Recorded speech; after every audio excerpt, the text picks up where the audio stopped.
ইনকিলাব মঞ্চের মুখপাত্র এবং ঢাকা ৮ আসনের স্বতন্ত্র সংসদ সদস্য প্রার্থী শরীফ ওসমান হাদীকে গুলি করেছে দুর্বৃত্তরা।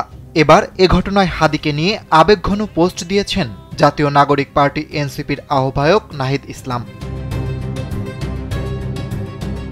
শুক্রবার রাত ২:৩০টার দিকে সামাজিক যোগাযোগ মাধ্যমে ভেরিফাইড ফেসবুকের পোস্টে নাহিদ ইসলাম লিখেছেন, ভাই হাদী, আমরা আপনাকে রক্ষা করতে পারিনি।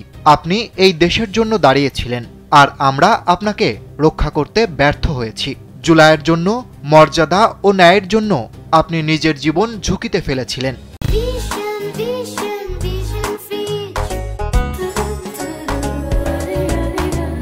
কিন্তু আমরা জুলাইয়ের প্রজন্মকে এক করতে পারিনি।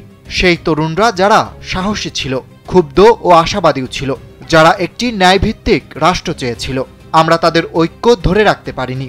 আমরা সময় নষ্ট করেছি, রাজনৈতিক ভুল করেছি, আর তার মূল্য দিতে হয়েছে জনগণকে। নাহিদ ইসলাম আরও লেখেন, জুলাইয়ে নিহতরা কোনো ক্ষমতা বা পদপদবীর জন্য নয়, বরং ফ্যাসিবাদের বিরুদ্ধে দাঁড়িয়ে একটি ভিন্ন বাংলাদেশের স্বপ্নে বিশ্বাস করায় প্রাণ দিয়েছিলেন।